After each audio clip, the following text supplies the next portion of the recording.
Assalamualaikum warahmatullahi wabarakatuh. Halo Sobat Smart, balik lagi di Rabu Bicara. Kali ini agak sedikit berbeda dari biasanya. Kalau kita biasanya podcast ada di ruangan gitu ya. Kalau sekarang ini agak sedikit ijo-ijo ya kan.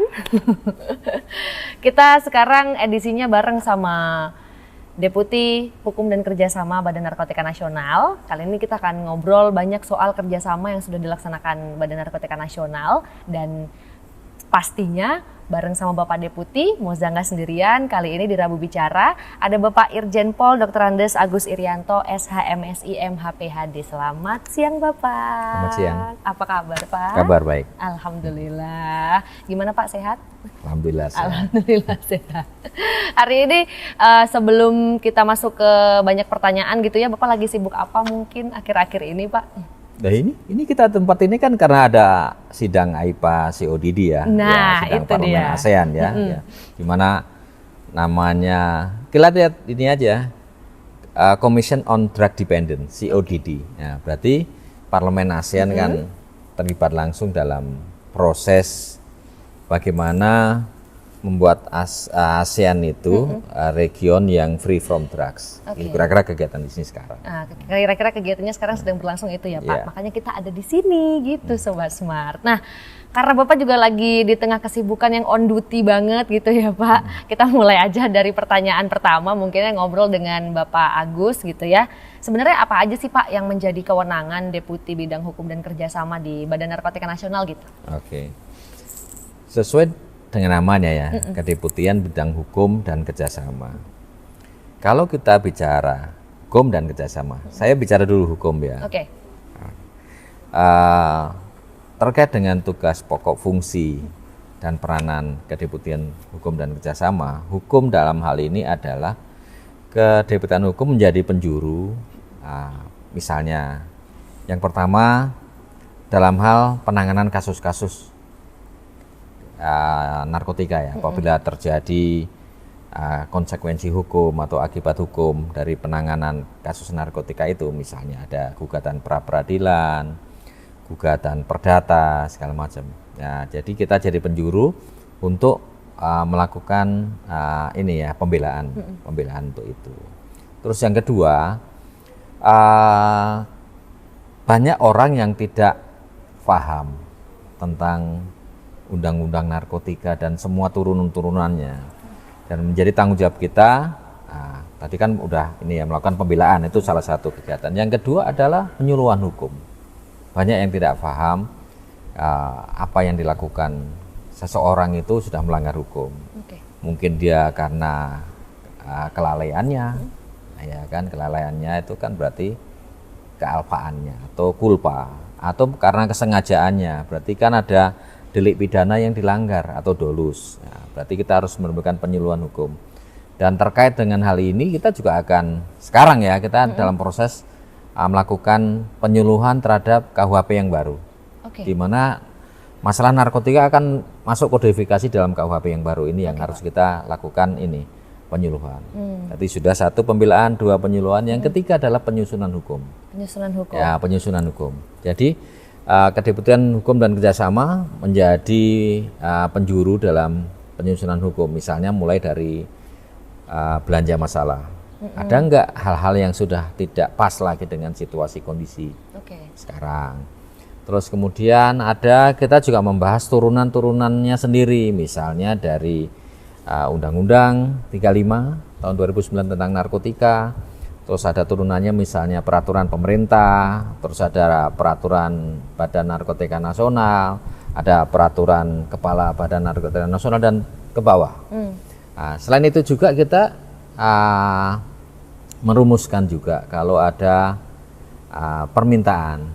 Permintaan, misalnya ada permintaan pembuatan aturan-aturan baru yang mungkin belum diatur.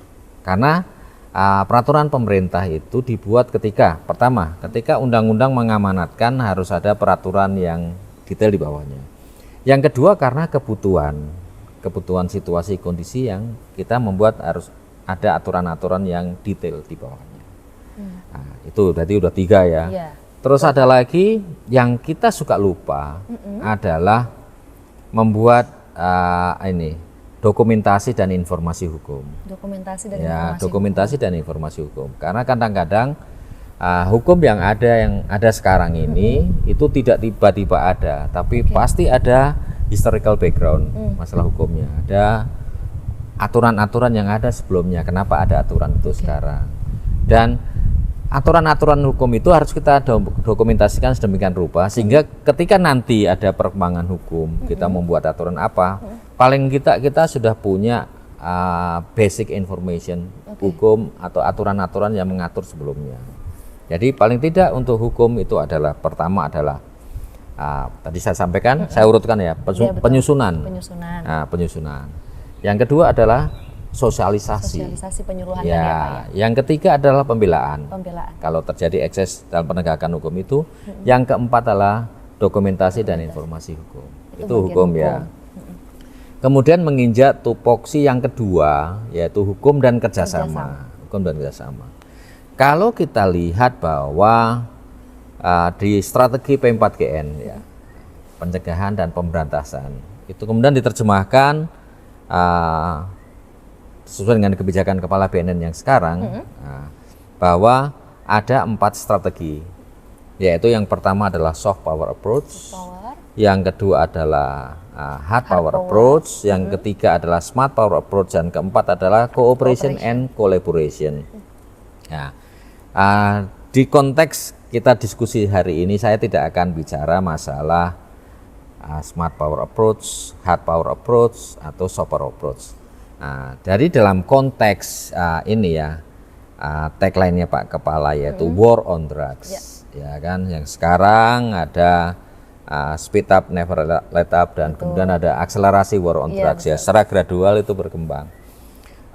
Jadi menyikapi permasalahan narkotika, kita lihat bahwa dari hasil survei, dari semua informasi yang ada, bahwa narkotika itu mostly yang datang di Indonesia selain yang narkotika natural ya, ganja itu yang merupakan tanaman endemiknya Indonesia dengan spesies Cannabis sativa, itu rata-rata narkotika sekarang adalah sintetik. Ya, sintetik. Dan dari hasil survei prevalensi dan juga hasil penangkapan kita analisa bahwa narkotika yang sintetik itu rata-rata datang dari luar, ya kan, baik dari Golden Triangle maupun dari Golden Crescent yang masuk Indonesia, dan sudah ditangkap sudah banyak sekali. Jadi menyikapi hal ini, Indonesia harus bertindak tepat bahwa untuk mengatasi permasalahan narkotika bukan hanya kita karena sebagai negara tujuan ini narkotika itu sendiri, tapi kita juga harus bekerja sama bagaimana kita mereduksi dari negara asal narkotika itu. Ya, betul. Ya, sehingga kita perlu kerjasama. Bukan hanya kerjasama, juga perlu kolaborasi. Format-format kerjasama kita bagi ya mungkin dengan bilateral, kemudian ada lagi multilateral. Format areanya kita bisa lihat kerjasama yang mulai dari nasional, ya, kemudian regional, kemudian internasional. Saya mulai dari format kerjasama nasional. Nah, karena di bawah Direktorat Kerjasama itu ada 2 subdit, yaitu subdit kerjasama nasional dan kerjasama regional dan internasional. Dalam konteks kerjasama nasional, sesuai dengan Inpres nomor 2 tahun 2022 tentang P4GN, bahwa sudah menjadi kewajiban semua kementerian lembaga untuk melakukan kegiatan P4GN, pencegahan dan pemberantasan peredaran gelap narkotika dan prekursor narkotika. Tentu saja ini formatnya harus jelas. Harus jelasnya begini ya. Banyak kementerian lembaga itu punya tupoksi yang macam-macam. Ya, kita lihat tupoksi masing-masing itu, apakah ada yang dia masuk nanti format kerjasamanya itu dalam bidang pemberantasan, dalam bidang pencegahan, dalam bidang rehabilitasi, atau bidang lain misalnya peningkatan kapasitas, atau mungkin life skill, pemberdayaan masyarakat. Jadi banyak ya, dan itu harus kita petakan sehingga kerjasama nasional ini kita kembangkan, kita lihat bahwa BNN yang merupakan focal point, focal point ya kita harus punya banyak inisiatif untuk itu. Misalnya kerjasama dengan kementerian lembaga, kemudian kerjasama dengan pemerintah daerah, kerjasama dengan organisasi-organisasi nasional, kita bicara nasional ya. Jadi masing-masing dengan kerjasama ini kita paling tidak bisa meningkatkan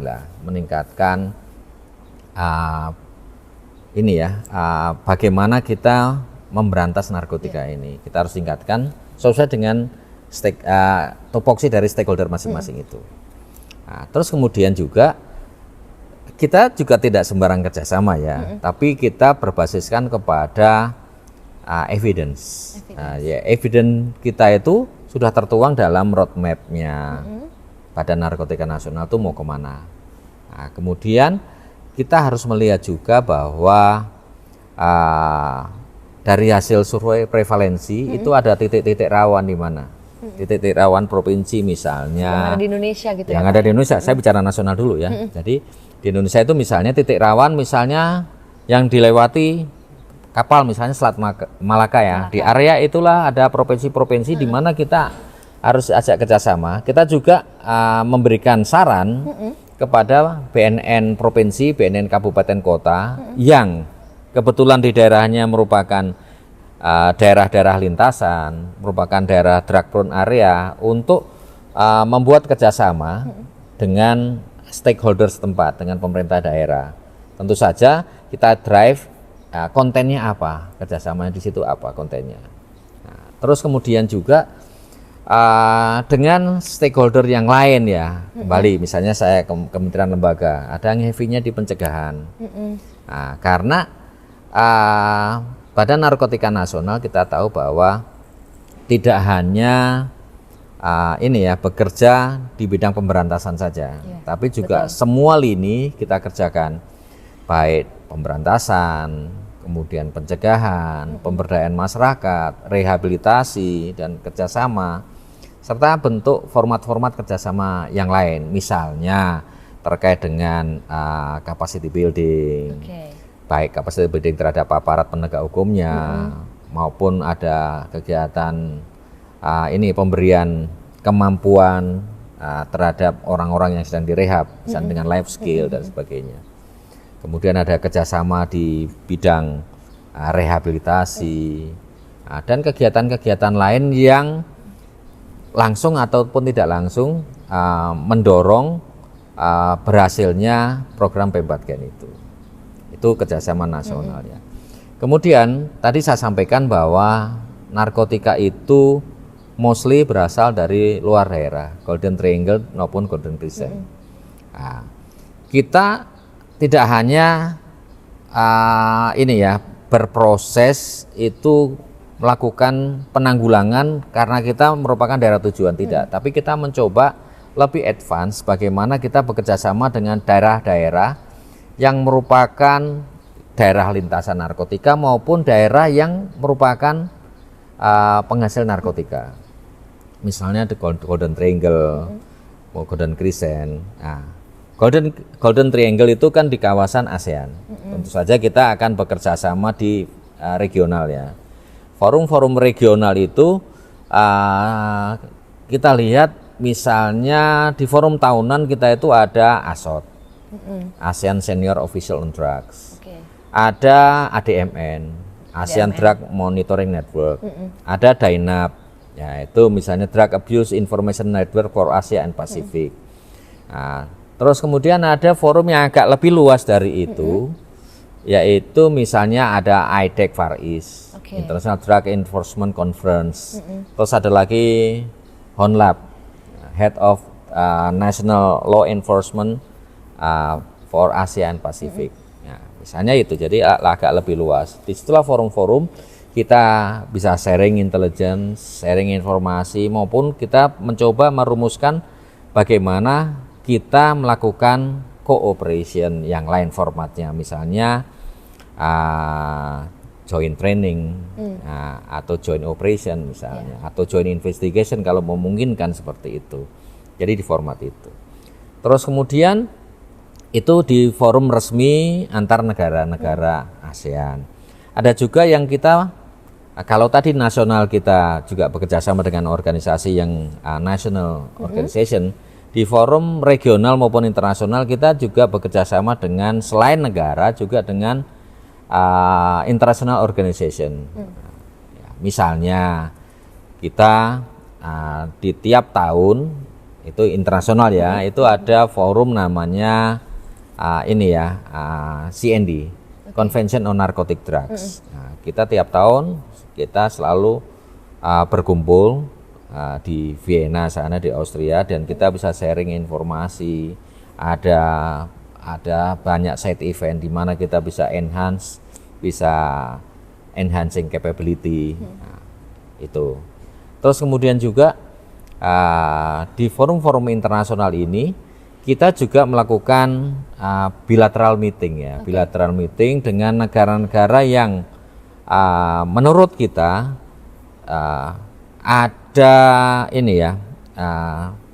kesetaraan, persamaan, atau saat kita mencoba sharing permasalahan dan mereka menanggapi bahwa masalah narkotika itu merupakan masalah yang dihadapi oleh semua negara, dan narkotik merupakan common enemy for every country in the world. Jadi mereka tidak akan rata-rata tidak menolak untuk kerjasama pemberantasan narkotika.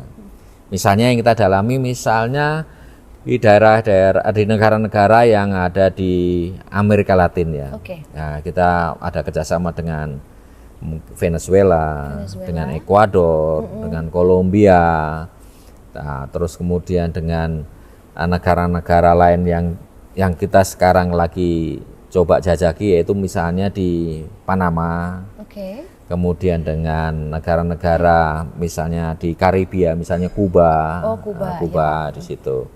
Kebetulan nanti ada sidang di dekat-dekat Kuba ya, di Dominika, yaitu di Montego Bay itu. Nanti ada sidang IDEC internasional ada di situ. Kemudian juga ada misalnya dengan Peru ya, Peru juga ada misalnya kerjasama dengan Devida Peru, masalah rehabilitasi misalnya, atau dengan negara-negara yang lain dengan KATKA-nya Amerika. Selain dengan DEA ya, untuk pemberantasan, kita juga dengan KATKA. Itu untuk bagaimana kita empowering society, atau itu jadi menyadarkan masyarakat bahwa narkoba itu bahaya gitu. Narkoba tentu saja bahaya. Tapi kita coba formatkan ke semua stakeholder, baik stakeholder government maupun non government. Ya, itu kira-kira ya tugas pokok, fungsi dan peranannya kedeputian hukum dan kerjasama. Selain otomatis kita juga melayani misalnya secara administratif bagi pegawai-pegawai BNN yang mau mungkin dia going abroad untuk sekolah, mau perjalanan dinas, mau conference, pasti kita yang membuat aturan main juga memfasilitasi untuk itu.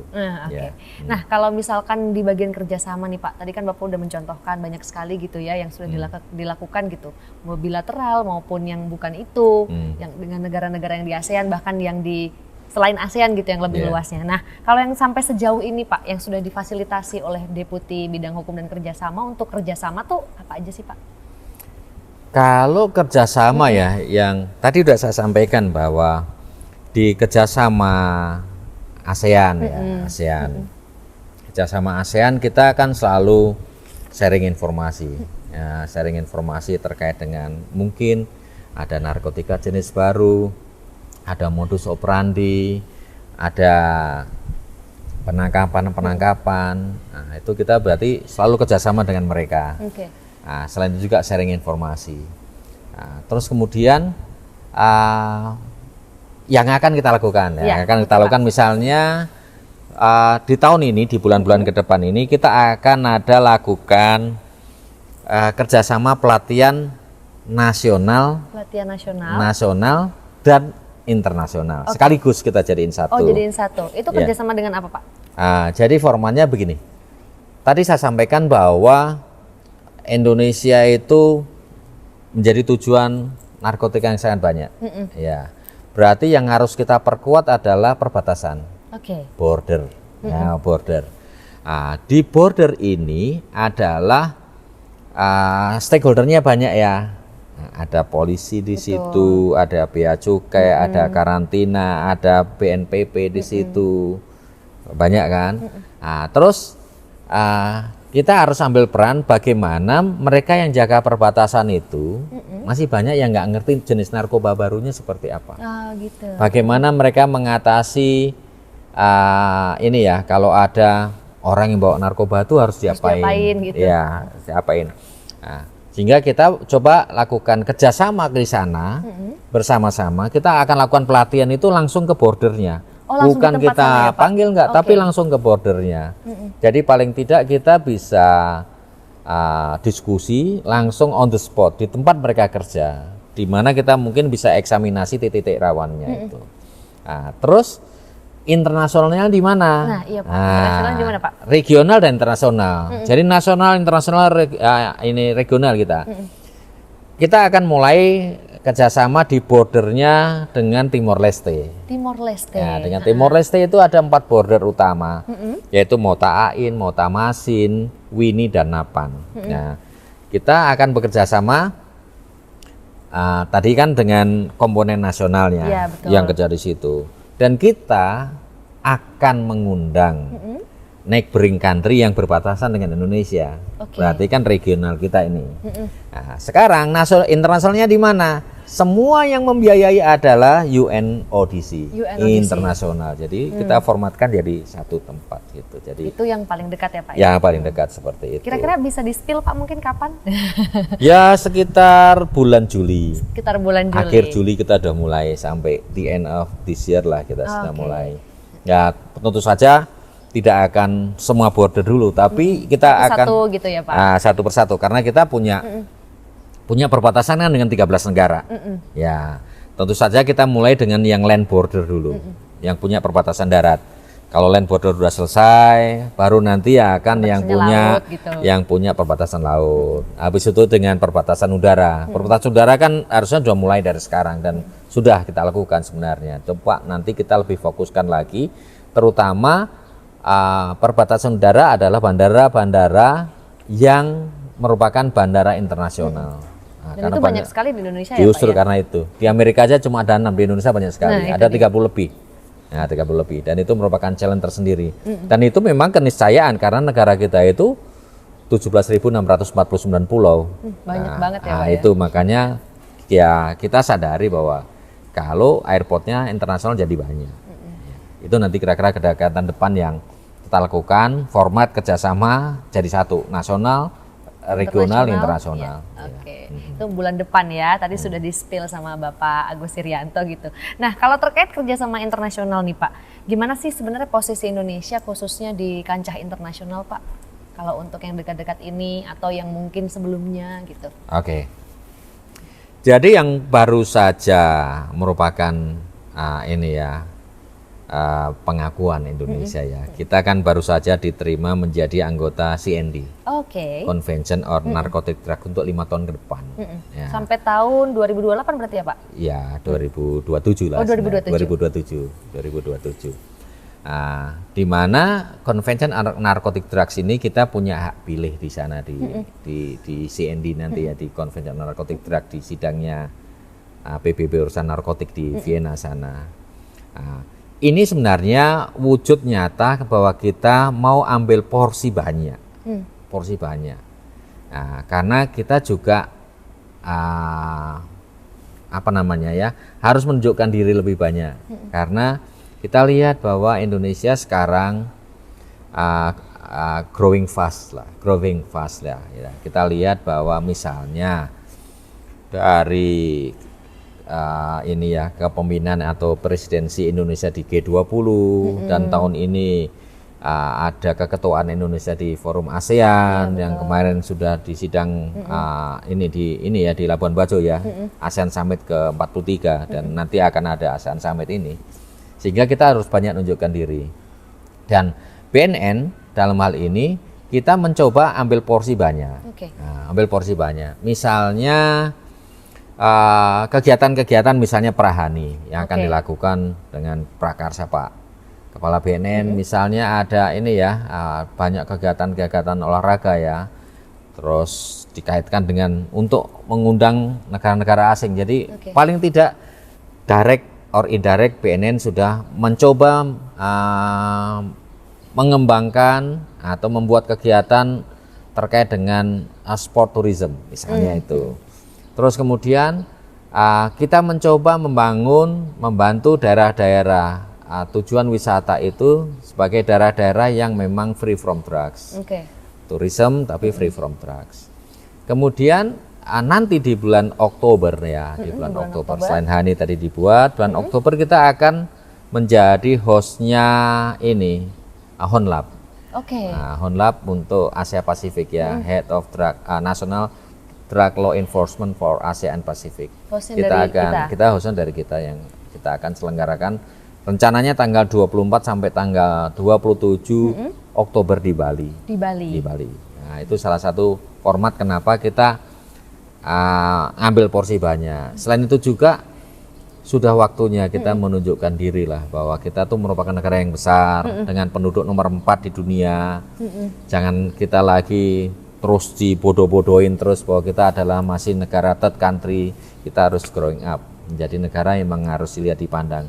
Tentu saja kita nggak boleh kacang-kacang juga gitu loh, nggak boleh kaleng-kaleng juga. Makanya harus tunjukkan ini Keseriusan dan kualitasnya bukan gitu hanya ya Pak? keseriusan tapi kualitasnya juga ada kualitasnya yang juga harus kita harus. tunjukkan untuk itu sebenarnya. Nah, kalau untuk si Andy nih Pak, sidangnya itu di tahun ini kapan sih Pak? Sidang CND sudah lewat. Sudah lewat ya Sudah Pak? lewat. Biasanya Convention on Narcotic Drug itu Maret ya. Oh, bulan Maret. Berarti sudah terjadi di bulan Maret kemarin. Udah Maret. Sehingga di proses itu kita banyak melakukan promosi sehingga alhamdulillah kita akhirnya terpilih, elected ya, elected as the member of Convention of Narcotic Drug for the next 5 years. Oke, Ya, berarti gitu. setiap kali melakukan sidang sudah ada keanggotaannya gitu ya Pak? Sudah ya? kita duduk di depan lah, duduk Oke. di depan situ. Karena lainnya kalau bukan keanggotaan tuh observer. Karena keanggotaan CND itu nggak banyak, kurang lebih 53-54 negara saja Oh, dari dan seluruh Indonesia negara. salah satu termasuk di dalamnya. Ya, situ tahun ini termasuk situ. Nah, selain itu juga dengan kita jadi anggota CND kita punya privilege banyak ya, Oke. privilege banyak. Apa tuh Pak privilege Pak? Ya, privilege-nya paling tidak kan begini. Kita kan selama ini dengan kita dipilih jadi anggota CND berarti dunia luar sudah percaya, terutama yang milik kan anggota-anggota ECOSOC ya, Iya, betul. Economic and Social Council. Ya, jadi kita sudah dilihat Indonesia pantas karena kita sudah making effort udah banyak, sehingga mereka misalnya kalau kita karena CND masalah narkotika ya, berarti misalnya kita kegiatan misalnya rehabilitasi sudah bagus, pemberantasan bagus, risetnya bagus, bagus, ya. gitu ya. Sehingga ada forum ini di sini. AIPA CODD itu yang besok akan melihat fasilitas BNN, baik dari pengembangan sumber daya manusia, dog breeding, lab dan rehab. Mereka akan lihat. Karena ya merupakan salah satu yang terbaik lah di Asia Tenggara sebenarnya. Yang fasilitas rehab kita itu. Gitu. Itu salah satu bentuk format bahwa kita tuh serius untuk bahwa kita menunjukkan diri bahwa nggak kaleng-kaleng kita jadi anggota CND. Ini udah banyak. Terus riset kita paling banyak. Oke. Hampir mungkin the best in the world lah riset kita tuh lakukan kita paling banyak. Karena selama COVID kemarin saya kan kemarin ikut sidang ASOT yang tahun Iya, sebelumnya di Kuala Lumpur. Yang paling banyak membuat riset itu Indonesia. Lainnya nggak ada. Kita paling banyak lakukan riset. Even itu dalam suasana COVID COVID gitu ya, Pak? kita tetap melakukan riset. Nah, itu. Dan itulah bukti bahwa kita nggak kaleng-kaleng tadi seperti Bapak Selain bilang. nggak kaleng-kaleng ya kita juga merupakan bukti bahwa BNN sebagai salah satu lembaga negara non kementerian kita bertanggung jawab atas tugas pokok fungsi yang diberikan negara Oke. sebagai vokal poin pemberantasan narkotika. Kita merupakan bentuk tanggung jawab itu adalah dengan kegiatan-kegiatan yang serius. Ya. Nah, itu ya. Selanjutnya nih Pak, kalau untuk menanggapi isu-isu narkotika di tingkat internasional pada proses penegakan hukumnya gitu ya, apakah BNN menanggapi hal itu? Karena pasti kalau setiap negara tuh kan punya beda-beda gitu Pak penanganannya gitu? Tergantung isu apa dulu nih. Nah, ini Bapak mau ngangkat isu yang mana? Ya terserah, katanya mau tanya di isu yang mana gitu loh, tergantung isu yang mana. Misalnya kayak isu legalisasi ganja Iya, ya. betul. Misalnya. Itu kan lagi rame nih Pak kalau soal legalisasi ganja. Ya, legalisasi ganja itu kan sudah banyak negara yang legalisasi ganja. Misalnya Amerika. Kalau lihat Amerika itu hampir banyak negara bagiannya, state-nya, mereka banyak yang sudah melegalisasi ganja. Ya, banyak sudah memperbolehkan gitu ya Pak. Ya, tapi kan tidak semuanya. Sedangkan di federal masih belum. Di urusan federalnya Amerika masih belum ada legalisasi ganja. Dan kita dalam proses ini kita harus melihat juga bahwa masalah ganja itu harus kita lihat dari semua sisi ya, dari semua sisi. Misalnya ada yang mengklaim bahwa kandungan ganja itu bisa dibuat sebagai ini ya basic for medical ya, pengobatan. Obat gitu ya Pak. Pengobatan. Ya dari sekian informasi hasil riset yang ada, saya belum bisa menemukan riset yang betul-betul bagus di mana ada ini apa namanya kandungan ganja yang bisa mengobati direct curing ya, direct curing, misalnya mengobati langsung misalnya cancer, epilepsi, enggak ada. Rata-rata kandungan ganja yang formatnya bentuk obat itu hanya untuk obat penenang saja. Ya, obat penenang kan. Obat penenang yang lain lebih aman banyak. Kenapa mesti ganja? Itu satu. Yang kedua bahwa kita juga harus mengambil sikap terhadap pemberitaan yang tidak benar. Ya, misalnya bahwa ganja itu sudah dikeluarkan atau dipindahkan ya, dikeluarkan atau dipindahkan dari Schedule 4 Single Convention on Narcotic 1961 tahun 1961 dari Schedule 4 ke Schedule 1. Schedule 4 itu adalah the most dangerous substances, menjadi dangerous substances, still dangerous ya, berarti tetap berbahaya. Nah, ada yang menerjemahkan hal itu adalah sebagai bentuk legalisasi. No, it's not legalization, hanya perubahan itu untuk memberi kesempatan di level dunia sana untuk dilakukan riset-riset apakah mungkin ganja itu bisa digunakan untuk pengobatan. Nah, itu pengobatan. Tapi bukan berarti legalisasi. Karena kita tahu bahwa kandungan ganja itu banyak, tapi saya bisa sebutkan dua kandungan besarnya, yaitu THC, tetrahydrocannabinol, dan CBD, cannabidiol. Dan spesies ganja yang ada di Indonesia ini adalah Cannabis sativa. Nah, karena spesies ganja itu banyak, ada Cannabis sativa yang ada di Indonesia, kemudian ada Cannabis indica, di Indonesia sangat jarang, tapi ada beberapa kasus kita temukan itu ada di Papua. Tapi dari sebelah, gitu loh. Terus yang ketiga adalah Cannabis ruderalis. Kemudian yang keempat adalah Cannabis hybrida. Yang spesies paling banyak ini hybrida karena sudah ada rekayasa genetika, silang banyak gitu. Itu yang paling banyak di Amerika nih. Nah, dari hasil ini apa namanya? Ekstraksi ganja tadi, CBD dan ini THC itu tadi, itu belum ada saya temukan obat yang berasal dari ekstraksi ganja tadi yang bisa merupakan direct curing tadi. Nah, dan kalau kita lihat kandungan ganja yang ada di Indonesia, Cannabis sativa, itu THC-nya tinggi. Ketika THC-nya tinggi, itu hanya untuk rekreasional, hanya untuk fly saja, tidak bisa. Yang CBD tinggi saja belum tentu bisa untuk pengobatan, apalagi THC-nya tinggi. Nah itu. Jadi kita harus melihat, menanggapi bahwa tidak semua pemberitaan itu ditelan mentah-mentah. Nah gitu. Itulah kadang-kadang bahayanya media ya. Perlunya literasi juga gitu ya Pak ya. Perlunya literasi digital, literasi yang lain itu perlu. Jadi masyarakat harus lihat dan harus ada leveling bahasa untuk kalangan masyarakat yang mana, kalangan yang mana gitu loh. Dan harus precise lah. Kalau enggak kadang-kadang orang salah nanggapi nanti. Iya betul. Karena banyak juga tipikal yang nelan mentah-mentah gitu Pak. Ya, atau sengaja membuat isu kadang-kadang, membuat kisruh. Kadang-kadang kan ada itu. Buat kisruh gitu ya Pak Ya, ya. kadang-kadang ada seperti itu memang. Tapi makanya kita juga harus pinter-pinter gitu ya Pak untuk menanggapi suatu isu yang sedang beredar gitu. Iya. Terima kasih Bapak. Tapi Oke. sebelum kita closing gitu ya, mungkin Bapak boleh closing statement buat Sobat Smart yang nonton podcast Rabu Bicara untuk hari ini. Oke. Sebagai orang BNN ya, sebagai orang BNN dan saya dari Polri, saya sampaikan bahwa saya mengajak semuanya don't do drugs. Jangan sekali-sekali pakai narkoba lah. Itu karena ya ketika orang pakai narkoba tidak akan bisa sembuh 100% gitu loh. Sudah ada reseptor-reseptor di otak kita tuh yang pasti terganggu. Jadi don't ever try lah, lebih baik. Masih ada kegiatan-kegiatan lain daripada doing drugs. Itu saja. Terima kasih banyak Bapak untuk kesempatannya ngobrol-ngobrol di Rabu Bicara. Mungkin nanti kesempatan berikutnya kita bisa ngobrol-ngobrol lagi ya Bapak Agus Rianto ya. Terima kasih. Terima kasih Bapak.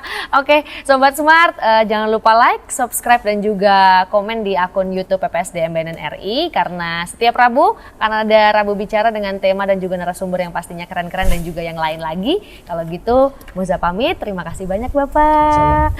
Kita ketemu lagi minggu depan. Bye. Wassalamualaikum warahmatullahi wabarakatuh.